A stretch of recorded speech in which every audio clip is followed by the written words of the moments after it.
چھوٹا مددگار ایمان اور بھلائی کی کہانی۔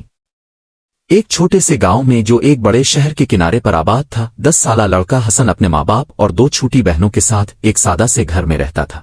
وہ امیر نہیں تھا مگر اس کا دل بہت بڑا تھا۔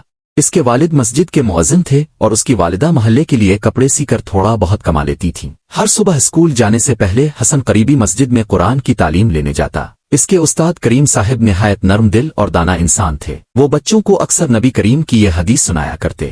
رسول اللہ نے فرمایا، اللہ اس بندے کی مدد کرتا ہے جو اپنے بھائی کی مدد کرتا ہے۔ صحیح مسلم۔ یہ الفاظ حسن کے دل میں اتر چکے تھے۔ وہ جانتا تھا کہ ایمان صرف نماز پڑھنے کا نام نہیں بلکہ دوسروں کے ساتھ خیرخواہی کا نام بھی ہے۔ ایک سرد صبح جب حسن کتابیں سینے سے لگا کر اسکول جا رہا تھا، اس نے دیکھا کہ ایک ضعیف خاتون سبزیوں کا بھاری تھیلا اٹھائے ہوئے چل رہی تھی۔ لوگ ان کے پاس سے گزر رہے تھے، کوئی جلدی میں تھا، کوئی نظر انداز کر رہا تھا، مگر حسن رک گیا۔ السلام علیکم دادی اماں، کیا میں آپ کی مدد کر دوں؟ حسن نے ادب سے پوچھا۔ دادی اماں نے حیرت سے دیکھا۔ وعلیکم السلام بیٹا، تم تو خود چھوٹے ہو، کیسے مدد کرو گے؟ حسن مسکرایا، لیکن میں کافی طاقتور ہوں اور مجھے خوشی ہوگی آپ کی مدد کر کے۔ انہوں نے تھوڑا سا ہچکچاتے ہوئے تھیلا دے دیا اور وہ دونوں آہستہ آہستہ ان کے گھر کی طرف روانہ ہو گئے۔ راستے میں دادی اماں نے پوچھا، بیٹا تمہارا نام کیا ہے؟ حسن، اس نے جواب دیا، میرے ماں باپ نے مجھے سکھایا ہے کہ جو دوسروں کی مدد کرتا ہے اسے اللہ کی رحمت ملتی ہے۔ دادی اماں کی آنکھوں میں آنسو آ گئے۔ اللہ تمہارے والدین کو جزا دے، آج کل ایسے بچے کم ہی دیکھنے کو ملتے ہیں۔ اسکول میں دیر۔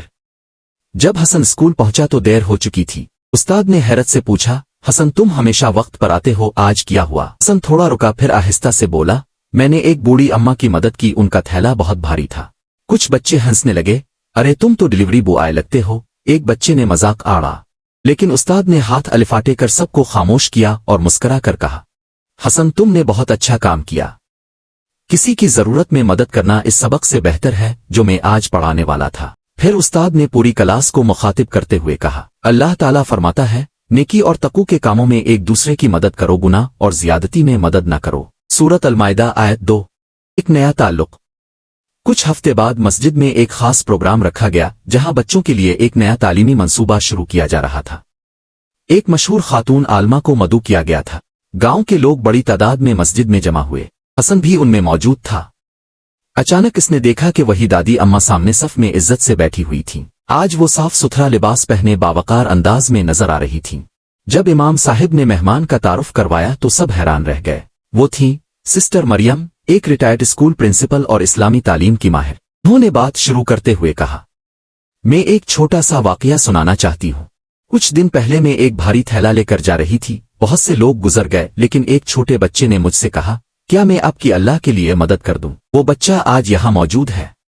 سب کی نظریں حسن کی طرف اٹھ گئیں جو شرم سے سر جھکا چکا تھا۔ سسٹر مریم نے کہا، رسول اللہ نے فرمایا، سب سے بہتر لوگ وہ ہیں جو دوسروں کے لیے سب سے زیادہ فائدہ مند ہوں۔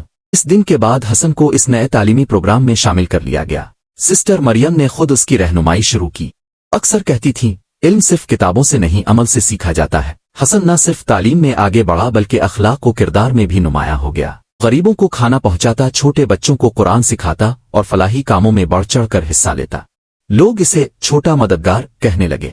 کچھ بزرگ کہتے تھے کہ وہ حضرت عبداللہ بن عباس اور حضرت انس بن مالک رضی اللہ عنہم کی یاد دلاتا ہے جو بچپن میں نبی کریم کی خدمت کیا کرتے تھے۔